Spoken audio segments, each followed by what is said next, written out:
Ya,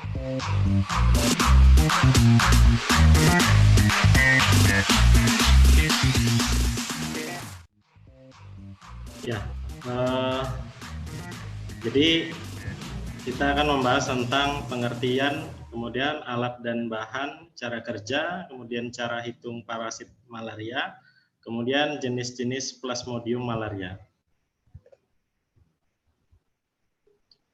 Ya, jadi pemeriksaan parasit malaria itu adalah pemeriksaan darah penderita yang diduga baik secara pemeriksaan mikroskopis maupun pemeriksaan cepat dengan RDT, penderita dinyatakan positif malaria apabila pada pemeriksaan secara mikroskopis ditemukan Plasmodium dalam darahnya atau apabila pemeriksaan RDT positif. Kemudian alat dan bahan di dalam pemeriksaan mikroskopis malaria. Ya, jadi ini adalah alat dan bahan yang digunakan dalam pemeriksaan mikroskopis malaria. Yang pertama adalah objek gelas ya, atau slide, kemudian lancet steril, kemudian kapas, kemudian alkohol 70%, minyak imersi, kemudian larutan buffer dengan pH 7,2, kemudian tisu, kemudian counter single dan timer. Kemudian botol pembilas, kemudian pipet kecil dan tabung reaksi. Botol penyimpanan gimsa dan botol buffer, kemudian gelas ukur 5 cc dan 100 cc, kemudian larutan gimsa, kertas lakmus dan slide box. Ya, yang kita tahu dalam pemeriksaan malaria ya secara mikroskopis kita selalu menggunakan larutan gimsa. Ya, beberapa hal yang harus diperhatikan dalam menggunakan larutan gimsa yaitu yang pertama, gimsa stok disimpan dalam botol coklat dan dihindari dari sinar matahari langsung karena bisa merusak komponen pewarna di dalam gimsa stok. Kemudian untuk menghindari rusaknya gimsa stok ya, biasanya disimpan dalam botol-botol kecil ya, supaya gimsa selalu awet dan selalu bisa digunakan. Kemudian gimsa stok tidak boleh dikocok atau diaduk ya, karena bisa merusak isi dari komponen pewarna tersebut. Kemudian larutan gimsa yang sudah tercampur dengan larutan buffer ya, jangan dimasukkan kembali ke dalam gimsa stok ya, karena gimsa yang sudah tercampur dengan larutan buffer itu harus segera digunakan ya, karena tidak bisa lagi dipakai berkali-kali ya, untuk waktu yang lama. Ya. Kemudian bagaimana kita menguji mutu gimsa, yaitu melakukan pewarnaan pada 1 sampai 2 sediaan darah ya. Kemudian diperiksa jika sesuai dengan standar maka gimsa tersebut baik dan bisa dipakai. Kemudian menggunakan kertas Whatman nomor 2 ya. Kita isi dengan 1 sampai dengan 2 tetes gimsa stok ya. 3 sampai 4 tetes metil alkohol absolut ya. Nanti di dalam kertas Whatman itu terbentuk 3 lapisan. Yang pertama lingkaran biru, lingkaran cincin ungu, dan lingkaran tipis merah. Berarti larutan gimsa bisa digunakan.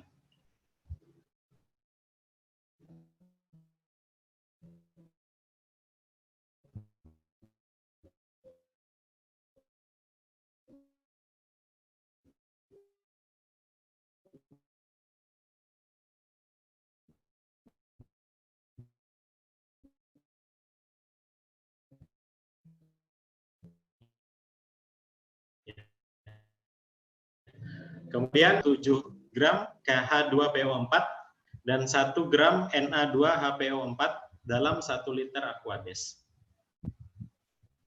Namun sekarang larutan buffer pH 7,2 sudah banyak dijual di pasaran ya, terutama di toko-toko penjual alat-alat medis terutama laboratorium ya. Di sana sudah ada larutan buffer yang pH-nya 7,2.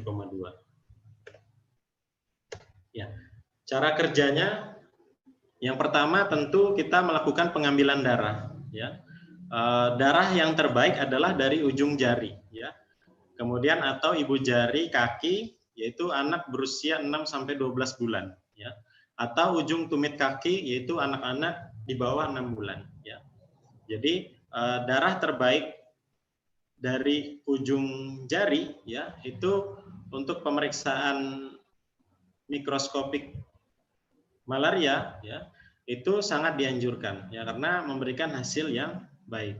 Kemudian darah vena menggunakan antikoagulan, ya, itu tidak boleh lebih dari 1 jam, ya, karena komponennya di dalam darah, ya, itu bisa berkurang ataupun tidak bagus ketika kita melakukan pemeriksaan malaria. Ya, jadi yang terbaik adalah dari ujung jari.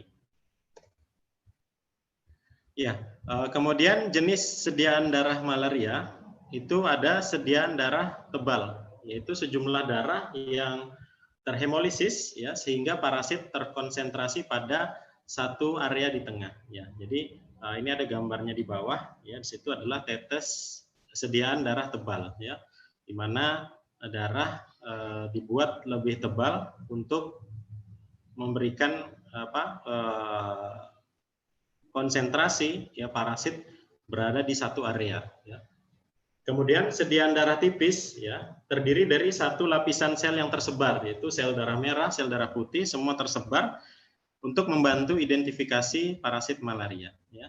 Yang mana ketika sediaan darah tipis itu lebih mudah ketika ingin mengetahui jenis apa parasit yang menginfeksi pasien.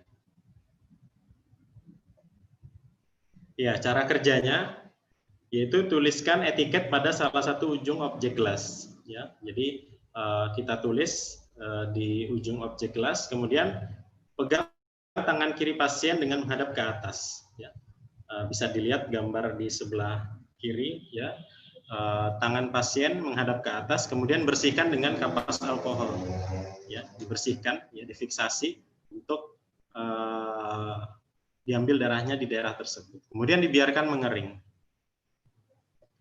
Ya, etiket atau label ini sangat penting, ya, di mana pemberian label pada ujung objek gelas, ya, dekat sediaan darah tebal ini bisa menggunakan kertas label atau objek glass frost, ya. Jadi objek glass frost itu seperti gambar di samping, ya, itu kita bisa menulis langsung di objek gelas tersebut. Tapi kalau tidak ada objek glass frost, ya, objek gelas biasa, itu bisa menggunakan kertas label yang ditempel, ya.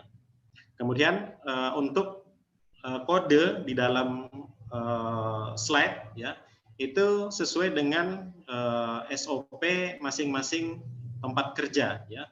Biasanya kita merujuk pada buku pedoman Kemenkes, ya. Jadi untuk pemeriksaan malaria ini ada di buku pedoman Kemenkes yang terbaru tahun 2017, ya.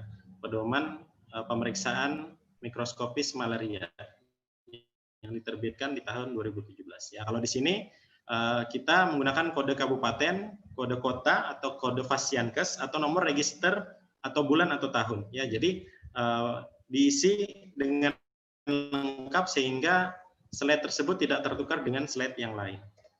Ya, kemudian selanjutnya setelah tadi difiksasi, ya, di daerah tangan, ya, menggunakan alkohol. Setelah kering, tusuk bagian yang akan diambil darahnya dengan cepat menggunakan lancet, ya. Jadi untuk lancet sendiri, ya, sekarang ada lancet yang sekali pakai, ya. Jadi disposable, dipakai sekali kemudian dibuang, ya. Kalau dulu itu menggunakan autoklik, tapi sudah tidak dianjurkan lagi, ya, karena bisa menimbulkan infeksi terhadap banyak orang, ya, karena percikan darah yang masuk ke dalam autoklik, ya. Kemudian bersihkan tetesan darah yang pertama keluar, ya. Jadi tetesan darah pertama yang keluar itu dibersihkan. Kemudian teteskan darah pada objek gelas, ya, kurang lebih 2 mikron, ya. Jadi kecil saja seperti di gambar, ya. Diambil kira-kira 1 tetes kecil, ya, untuk sediaan darah tipis dan kurang lebih 6 mikroliter untuk sediaan darah tebal, ya. Jadi untuk sediaan darah tebal agak lebih banyak daripada untuk sediaan darah tipis ya. Jadi selanjutnya ya setelah diteteskan pada objek gelas ya, kemudian letakkan sediaan darah pada posisi datar ya, di meja ya atau di mana gitu ya, di tempat yang rata pokoknya. Kemudian sediaan darah tipis itu dibuat dengan menempelkan objek gelas lain pada sediaan darah ya, kemudian biarkan menyebar, lalu diambil sudut 45 derajat, kemudian geser objek gelas tersebut dengan cepat ke arah yang berlawanan ya. Jadi seperti gambar di samping ya, setelah diambil satu titik kecil ya darah kurang lebih 2 mikron, itu dibuat hapusan darah ya menggunakan objek gelas lain. Kita bisa lihat di slide ya. Kemudian sediaan darah tebal ya, itu menggunakan ujung objek gelas lain ya yang tadi ya ujungnya, kemudian dibuat lingkaran ya yang lebih besar ya, kurang lebih 1 cm ya, tidak perlu diukur itu 1 cm atau belum ya, tapi setidaknya lingkarannya melebar ya, sehingga bisa dilihat ya di lapang pandang yang lebih luas ya. Ya, kemudian setelah sediaan darah dikeringkan pada tempat yang datar ya, bisa menggunakan kipas angin ya, bisa menggunakan udara ruangan ya. Kemudian hindarkan sediaan darah dari gangguan serangga ya, kemudian debu, panas, kemudian kelembapan yang tinggi dan getaran ya. Karena dapat merusak ya sediaan darah yang kita buat ya. Kemudian setelah kering ya, sediaan darah diwarnai ya. Diwarnai dengan pewarnaan gimsa yang tadi sudah kita bahas tentang bahan-bahannya. Ya, jadi ini kesalahan-kesalahan dalam pembuatan sediaan darah. Ya, kita bisa lihat ada 5 ya bentuk. Ya, mungkin ada bisa lebih ya, tetapi di sini ada 5 yang seringkali muncul di laboratorium ya ketika kita ingin membuat hapusan tipis maupun tebal ya di dalam sediaan darah malaria. Ya, pada slide yang pertama ini ya, darah itu terlalu banyak ya, sehingga kesannya itu tidak menyebar tetapi menumpuk ya. Jadi di ujung ini menumpuk ya, dan sangat tebal ya. Kemudian ini juga ya tidak disebarkan ya, tetapi menumpuk di atas ya, sehingga tidak bisa untuk diperiksa karena terlalu tebal. Kemudian yang kedua, ini terlalu sedikit ya, jadi darah yang diteteskan di dalam objek gelas itu terlalu sedikit sehingga tidak bisa dibuat hapusan ya, ataupun dibuat lingkaran ya. Ini juga tidak baik. Kemudian yang ketiga, slide-nya kotor ya. Jadi slide yang digunakan ini kotor sehingga menimbulkan pecahan-pecahan ya, pecahan-pecahan lemak ataupun kotoran ya, yang membuat hapusan kita itu jelek ataupun tetesan tebal kita ini menjadi jelek ya. Jadi tidak bisa juga untuk dilakukan pemeriksaan.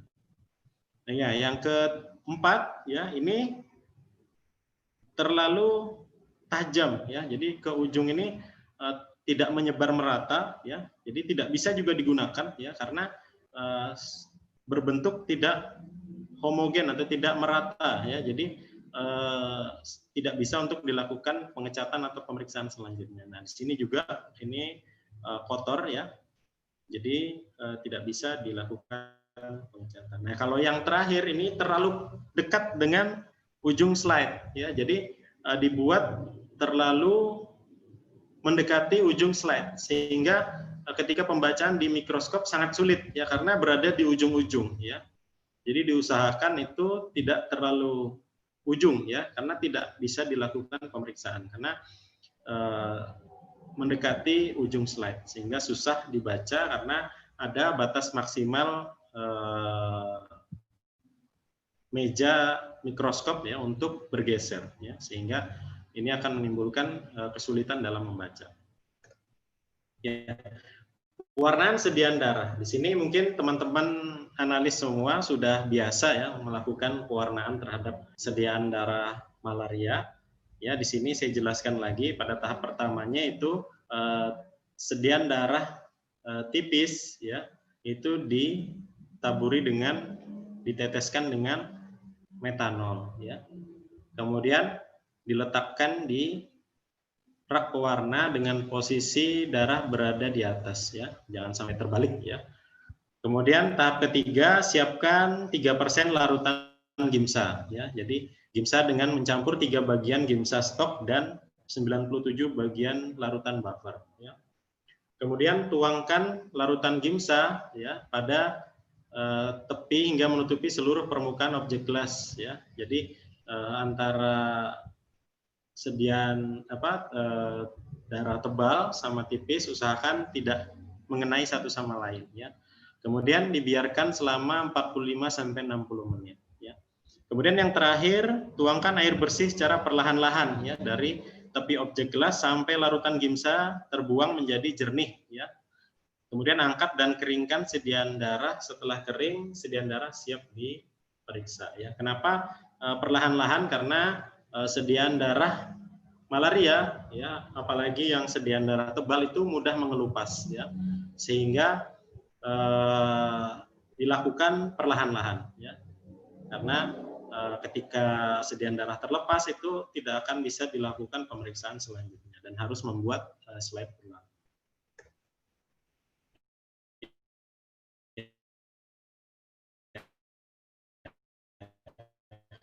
Kemudian perbedaan 7,2 ini bisa dilihat sendiri ya teman-teman ya. Jadi kenapa kita memilih 7,2 ya? Karena lebih ideal ya. Jadi idealnya ya ketika pH-nya terlalu asam itu tidak terlalu nampak ya. Jadi terlihat sangat terang ya. Jadi kemudian pH 6,8 ya itu terlihat tapi masih agak terang ya, hingga terlihat agak buram ya, jadi tidak terlalu kelihatan ya. Ini besar ya, tapi ketika kita lihat di mikroskop kan lebih kecil ya, maka lebih sulit memeriksanya. Kemudian di pH 7,2 itu lebih ideal ya, karena eritrosit lebih terlihat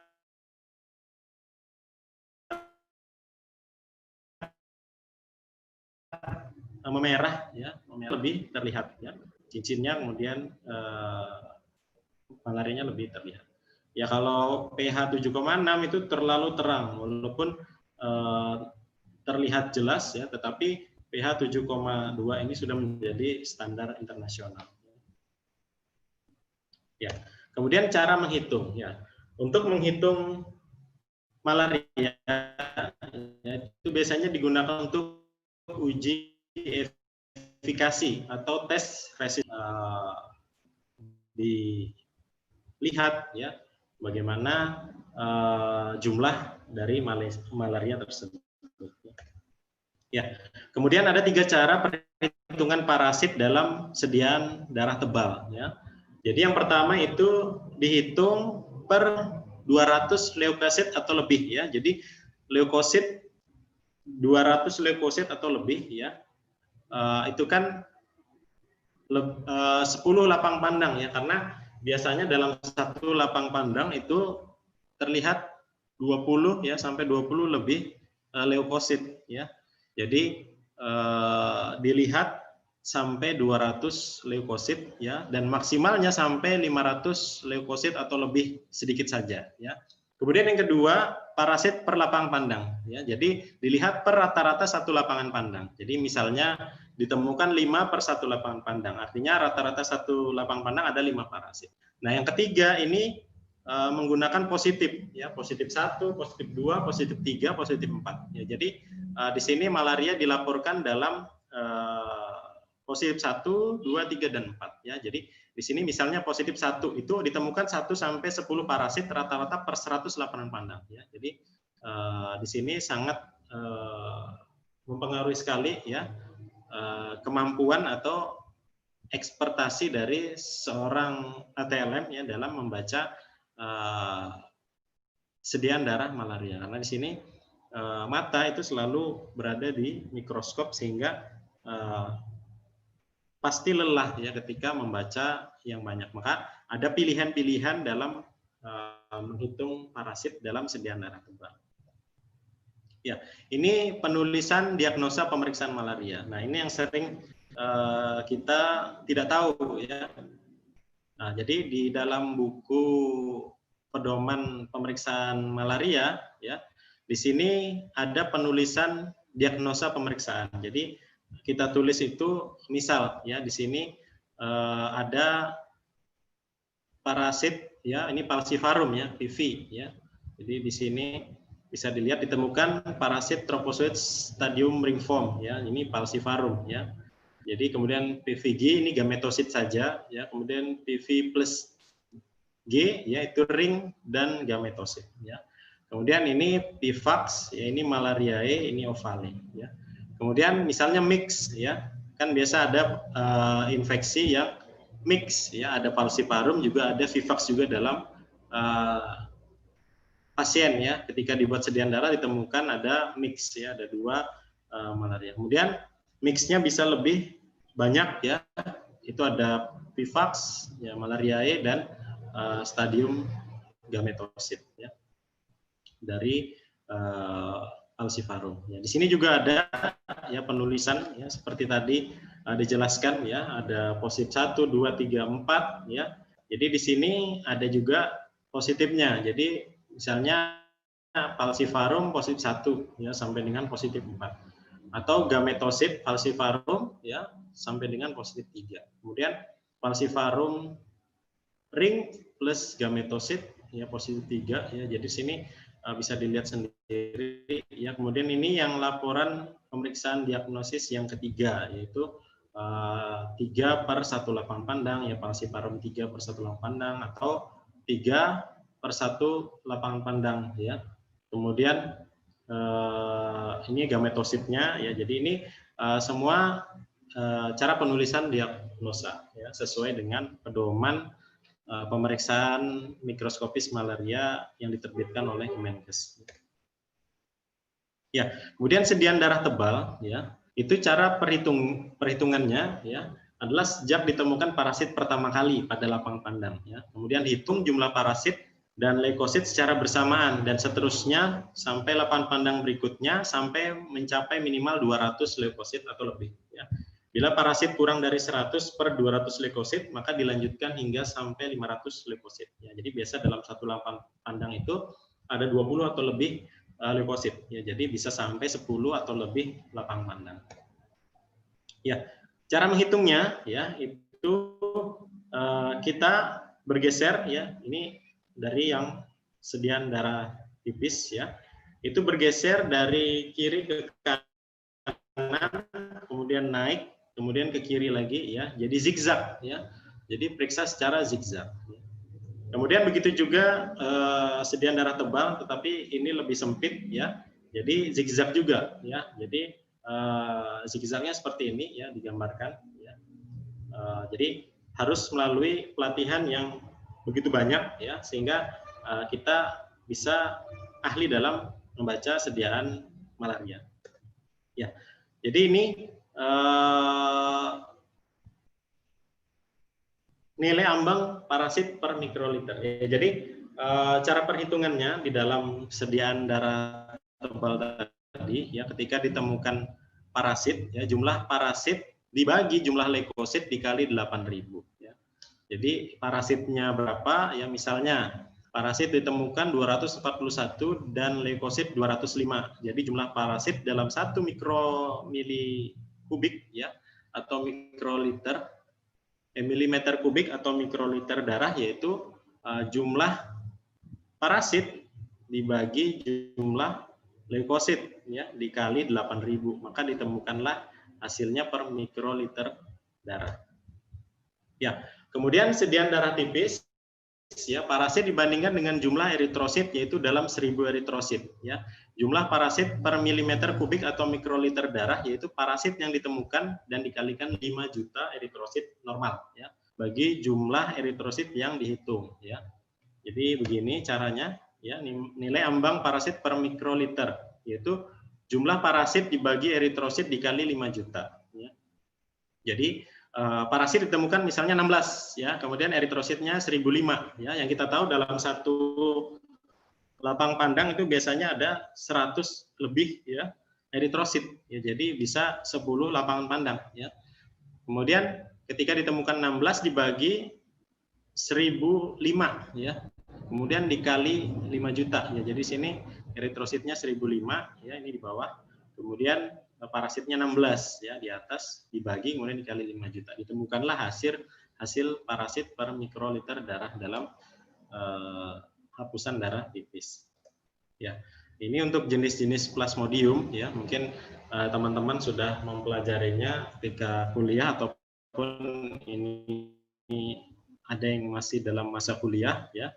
Jadi di sini Plasmodium falciparum. Yang kita lihat di sini tropozoid ya, tropozoidnya membentuk cincin-cincin ya yang kecil namun banyak ya. Di sini bentuknya, kemudian ini skizonnya ya.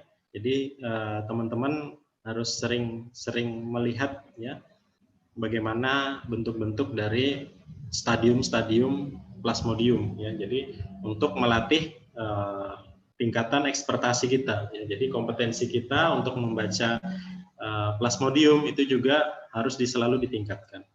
Ya, kemudian vivax ya, seperti yang dijelaskan Ibu Leli tadi.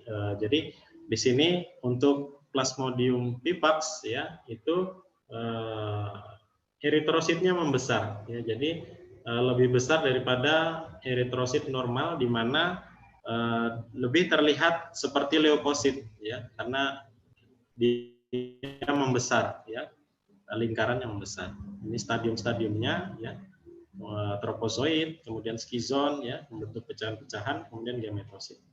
Ya, kemudian plasmodium ovale ya, jadi sama ya, tetapi di sini ring formnya lebih tebal ya, atau lebih besar, kemudian membentuk eritrositnya membentuk bentuk-bentuk oval ya.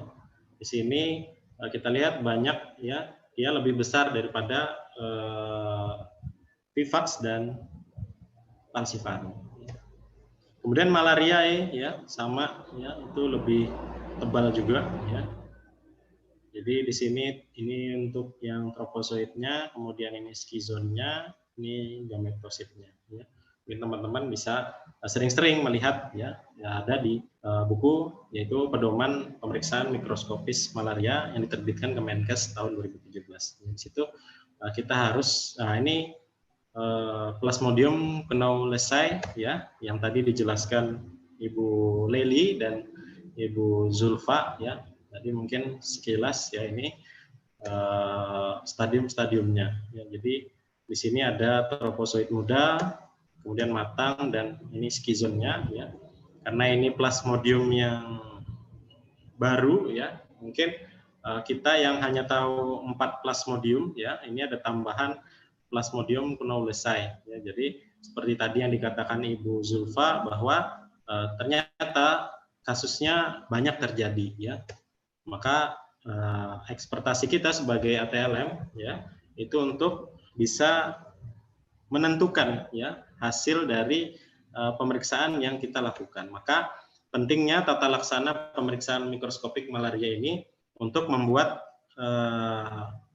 kita jeli dan ahli ya, serta memberikan hasil yang kompeten ya, atau bisa dipercaya ya. Ini skizonnya, ini gametositnya ya. Jadi itu tadi ya tentang tata laksana pemeriksaan mikroskopis malaria. Sekian dari saya kembalikan lagi kepada Pak Zainal ya. Mudah-mudahan materi tadi bisa menambah atau mengingatkan lagi kita terhadap materi-materi tentang kompetensi analisis kesehatan.